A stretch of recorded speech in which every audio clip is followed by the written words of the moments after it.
Si hay un cambio importante que se está operando sobre nuestras vidas y más que se va a operar, es en el terreno económico.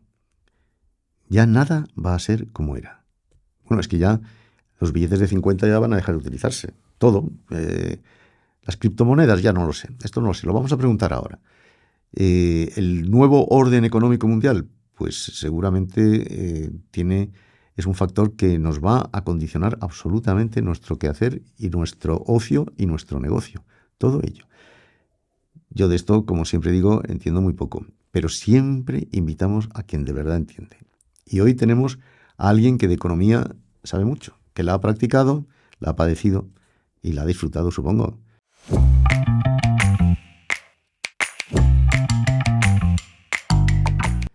Don Jordi Sevilla, ¿sí? ¿La ha disfrutado, la ha padecido? Sí, la he padecido, la he disfrutado. Lo de saber, porque está efectivamente cambiando todo tanto que, como yo digo muchas veces, al menos la mitad de los libros que hemos estudiado hay que tirarlos a la basura porque ya no se adecúan al mundo actual y mucho menos al que va a venir. Y no solo en economía, ¿eh? No, eso lo tengo claro. Yo los libros de derecho que yo estudié... Incluso los de historia se están ya revisando también, o sea que vamos ya. Pues entonces vamos a ver, Jordi Sevilla no es cualquier cosa, es un economista que enseñó economía en 2 tardes a Zapatero, aquella cosa. No sé en cuántas tardes enseñó también a Pedro Sánchez, pero también ha sido maestro de economía e introductor en el mundo de la economía de Pedro Sánchez. Ha sido ministro de Administraciones Públicas, ha sido jefe del gabinete y factotum del ministro de Economía, del superministro de Economía Pedro Solbes. Y bueno, ha estado siempre ahí en el grupo socialista, asesorando en sus temas, en los temas de los que sabe. Y ahora no sé si está asesorando a nadie, porque yo creo que ahora nadie ya no le pide asesoría a nadie, excepto nosotros que sabemos a quién nos dirigimos. Don Jordi, ¿cómo vamos? Bueno, afortunadamente sigue habiendo gente que me pide asesoría, incluso me pagan por ello. Pero son no del empresas, gobierno. No, son empresas y empresarios. Yo hablo del gobierno. Ya, no, del gobierno no, pero sí empresas y empresarios, ¿no? Hombre, cuando miras hacia adelante y piensas si los próximos 30 años más o menos tienen unas pautas similares a la de los últimos 30 años, donde nada de lo que pensábamos que iba a ocurrir a principios de este siglo ha ocurrido, nada, y es más, ha ocurrido cosas que no teníamos previstas, como la pandemia, como la guerra de Ucrania, como el auge de China, etcétera, etcétera. Creo que hay que ser modestos a la hora de anticipar tendencias de futuro, sin olvidar que al menos 3/4 partes de lo que pase mañana dependerá de lo que hagamos hoy. Y luego hay otra 1/4 parte que es la variable independiente. Lo que te puede ser de manera aleatoria, repito, un cisne negro que dicen los cursis, o una pandemia, o algo que no está previsto en el modelo, ¿no? Pero es muy difícil que los próximos años, entendiendo hasta el 2050, no por no irnos mucho más lejos, ¿no? También podríamos irnos, pero es muy difícil que no esté muy condicionado por al menos las siguientes 3 tendencias. Primero, el aumento de la población y del envejecimiento de la población en lo que es en la parte occidental. Esa es una clave. Está creciendo mucho la población en Asia y va a estar creciendo en África. Esa es una tendencia que además hoy sabemos los que han nacido y por tanto sabremos dentro de 50 años cuántos habrá de 50 años. Es que es bastante, en fin, repito, salvo pandemias o grandes catástrofes, es bastante previsible. Y ya en este momento ese es un centro que se está desplazando a Asia y que está estancado en Europa y en Estados Unidos, lo cual afectará a todas las corrientes migratorias que no van a frenarse en absoluto, y más vale que esto lo tengamos claro, y creo que no van a frenarse afortunadamente, porque los inmigrantes hacen lo que no queremos hacer los de aquí y que hace falta que se haga.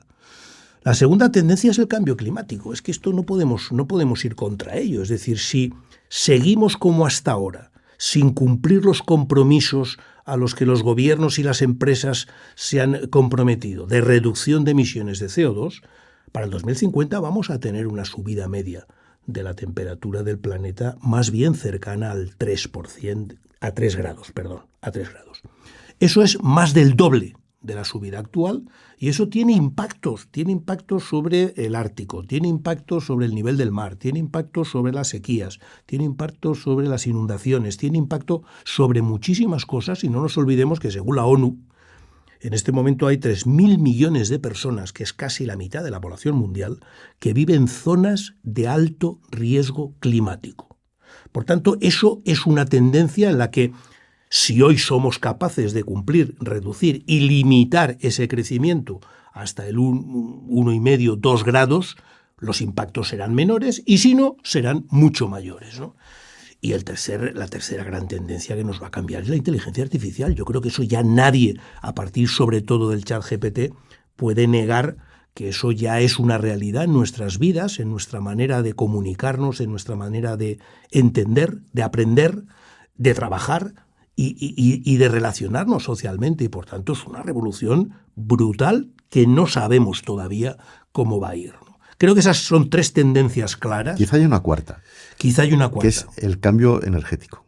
Sí, lo que pasa es que yo sé... Va a ser distinto, eso va a ser distinto. Lo vinculo al cambio climático, pero es verdad que eso lo estamos viendo ya ahora. El otro día leía yo un artículo sobre, oye, el coche eléctrico. Bien, el coche eléctrico supongamos que tiene el tirón que todo el mundo anticipa que va a tener.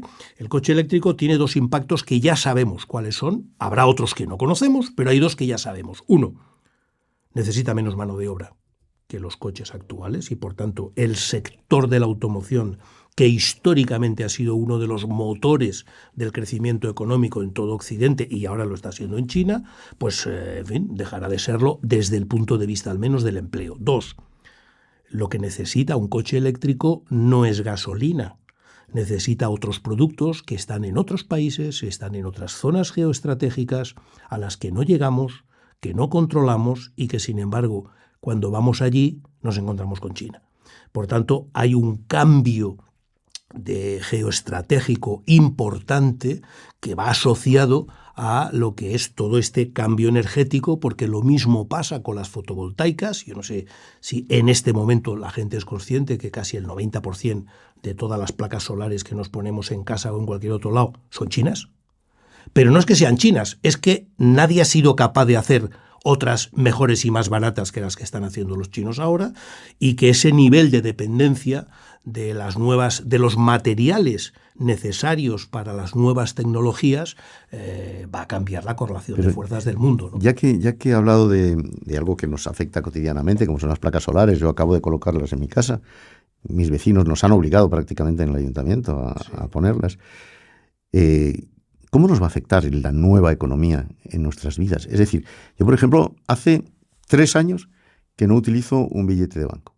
Bueno, yo creo antes me dijeron con la pandemia que mejor no esto. Mencionabas lo de los billetes de 50, yo es que creo que lo que entendemos por efectivo va a desaparecer, está ya desapareciendo, pero va a terminar de desaparecer y bueno, pues funcionaremos todos ya ni tan siquiera con las tarjetas de crédito, sino directamente con el iPad, ¿no? Que se ha convertido, con el iPhone, que se ha convertido, o la marca equivalente, la que sea, el teléfono que sea, pero que ya sabéis que es de todo menos teléfono. Es decir, realmente, si tú miras al cabo del día cuántas horas le has dedicado y cuántas de esas horas ha sido hablar por teléfono, la verdad es que es poquísimo. Hemos hecho 1000 cosas más que no es exactamente hablar por teléfono.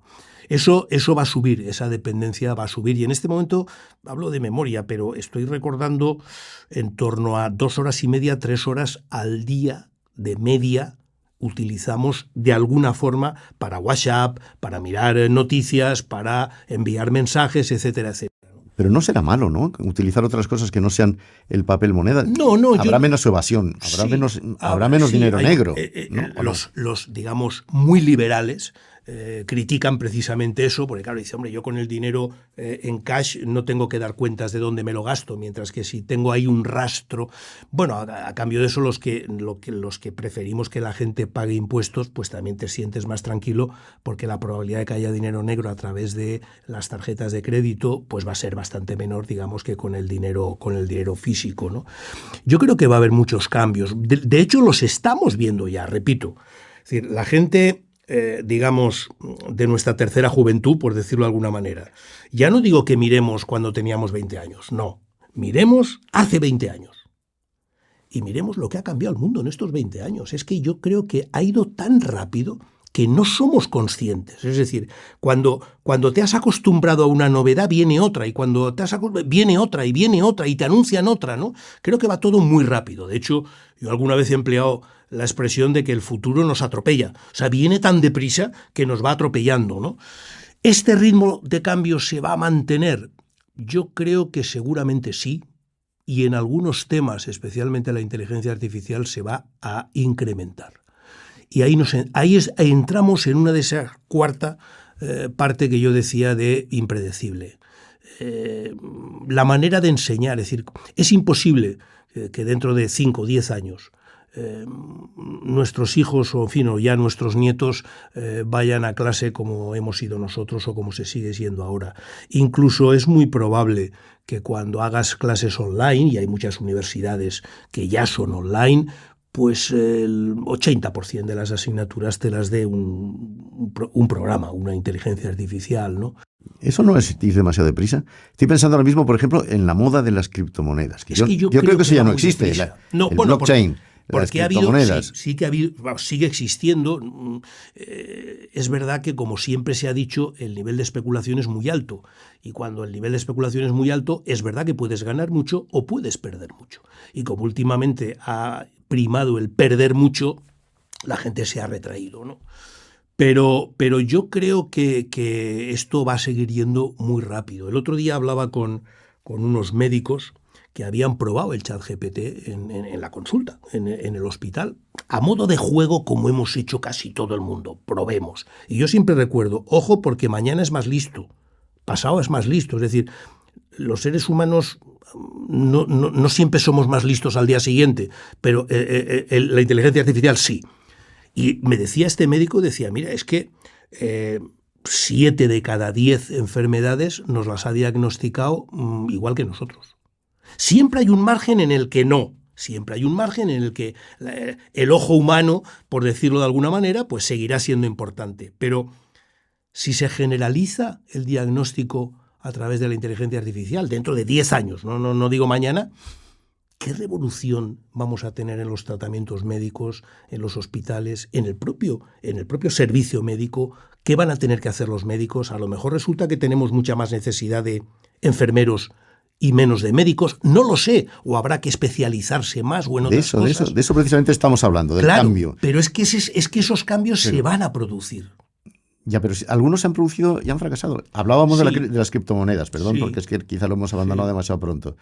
Eso pensábamos que iba a ser una revolución en toda regla. No lo ha sido. No lo ha sido. Es verdad. Ha sido una engañifa, más bien. Pero eso pasa en ese tramo que yo digo de lo impredecible, ¿no? Es decir, estamos entrando en un terreno novedoso y estamos, repito, entrando a mucha velocidad. Vamos muy rápidos. Y por tanto, tampoco nos da tiempo a reconocer muy bien el terreno. Y por tanto, la probabilidad de que a la próxima curva no calculemos bien la intensidad de la curva y nos salgamos es muy elevada, ¿no? Por tanto, tenemos que incorporar necesariamente la incertidumbre como una constante de nuestras vidas. Y eso tiene riesgos, tiene ventajas y tiene inconvenientes, como es evidente, pero sobre todo va a ser inevitable. ¿Y qué hago yo con mi dinero?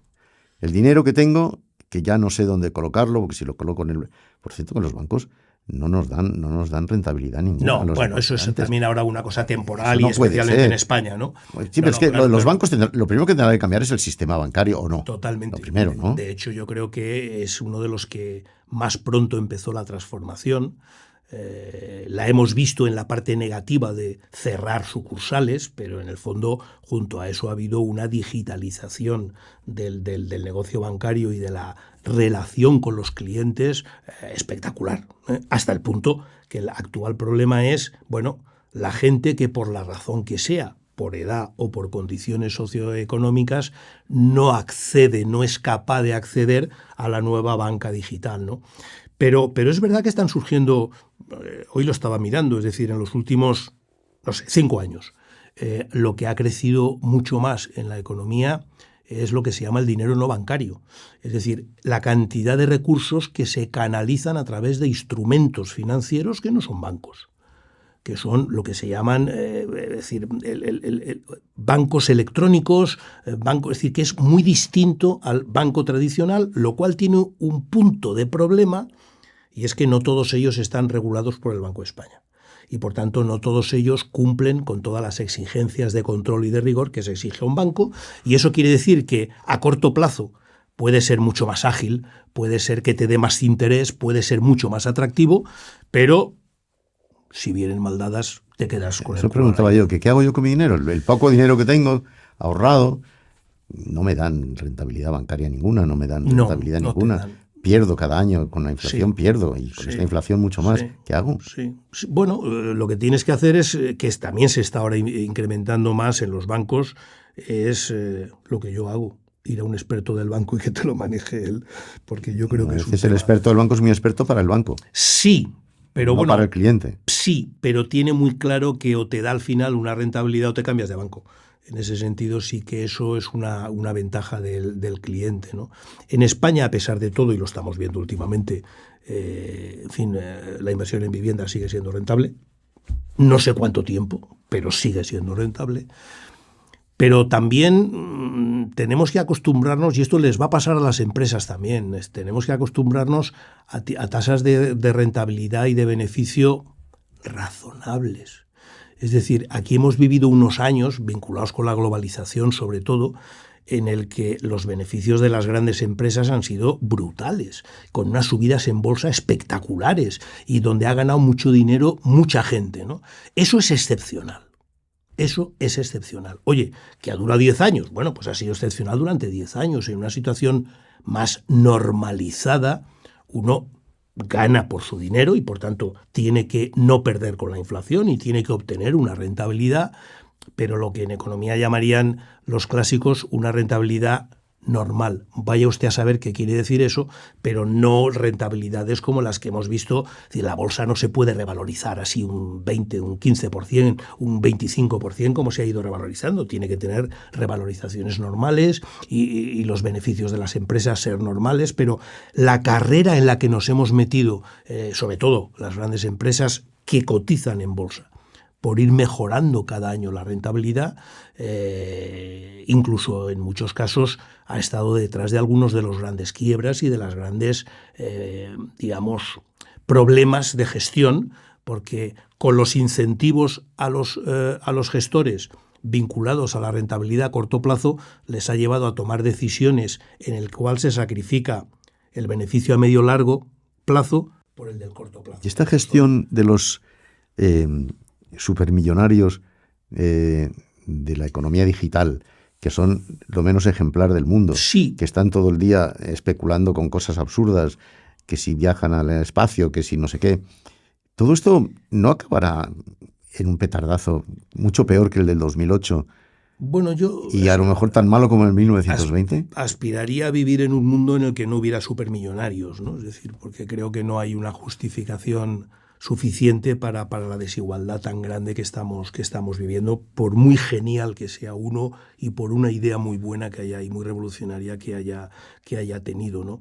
De todas maneras, la gran ventaja de los ricos es que con la libertad de movimiento de capitales, pues normalmente tienen los ahorros donde menos impuestos pagan. Es decir, una parte importante de la rentabilidad que sacan de los ahorros es que no pagan impuestos o que no pagan todos los impuestos que deberían de pagar, ¿no? Eso no lo podemos olvidar. Pero están además creando un nuevo orden mundial. Totalmente. Yo creo que de momento está siendo más bien un desorden, ¿no? Pero sí, claro, eso. Pero ten en cuenta que eso ya surgió cuando tú liberalizas a nivel internacional los movimientos de capitales, pero no los de trabajadores. Es decir, tú puedes mover tu dinero por todo el mundo, pero tú no puedes ir a trabajar por todo el mundo y, por tanto, hay unas restricciones, lo estamos viendo con la inmigración, por ejemplo, hay unas restricciones al factor trabajo, pero no la hay al factor capital, ¿no? Y eso hace que puedas hacer inversiones muy especulativas a muy corto plazo, que solo son realmente rentables si metes mucho dinero. Si vas a poner al final 10.000 euros, pues bueno, pues sí, sacarás 10.500, vale. Pero en fin, si metes 10 millones, pues entonces sacas 10 millones y medio. Te has ganado medio millón, ¿no?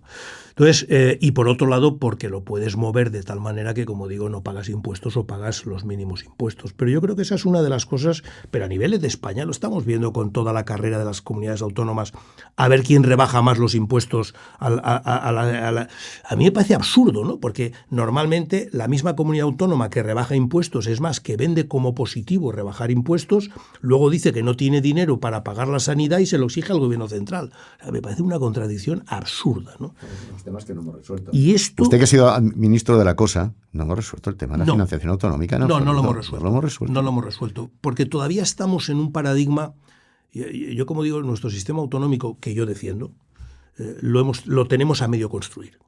Es decir, hemos construido la pelea por las competencias, lo tuyo y lo mío, qué es lo tuyo y qué es lo mío, y ahí seguimos, pero todavía no hemos empezado a discutir por qué hay de lo nuestro, de lo colectivo, de lo de todos, qué tenemos en común y cómo protegemos y potenciamos lo que tenemos en común.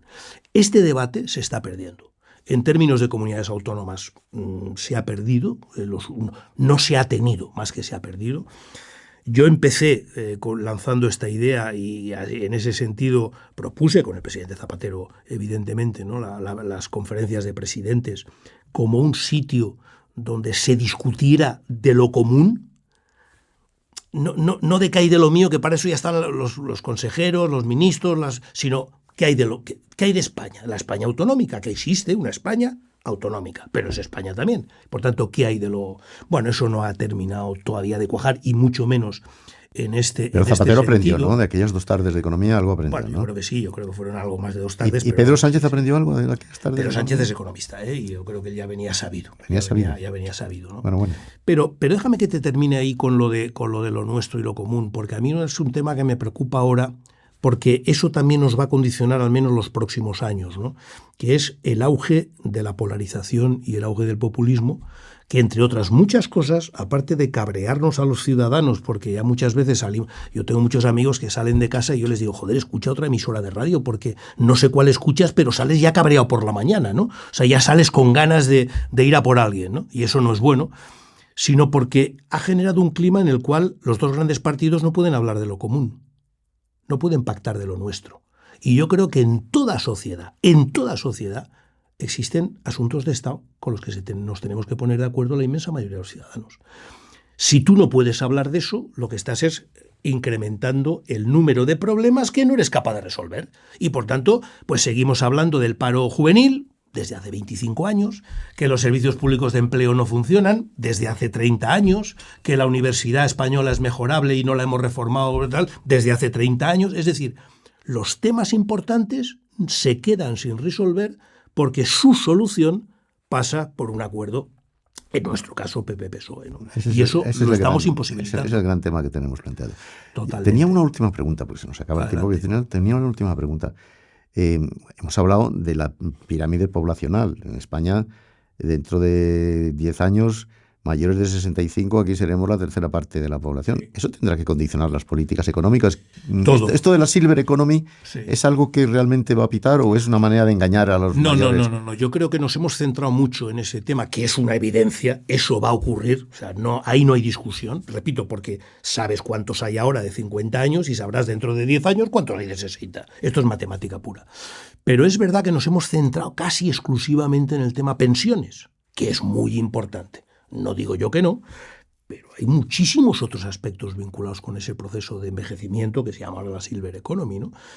Por ejemplo, yo muchas veces de broma, supongo que puedo citar una marca comercial, siempre digo que la planta joven del Corte Inglés será jóvenes de 50 años, porque es que jóvenes no dará para mantener una planta al Corte Inglés. Por tanto, el propio concepto de juventud tendrá que cambiar. Está muy estudiado que las personas más mayores necesitan otro tipo de viviendas, otro tipo de transporte, otro tipo de sanidad, otra prestación sanitaria distinta.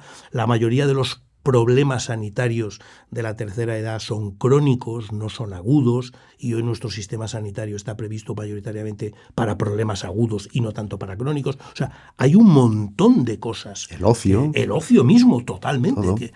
acabamos esta primera tarde de elecciones.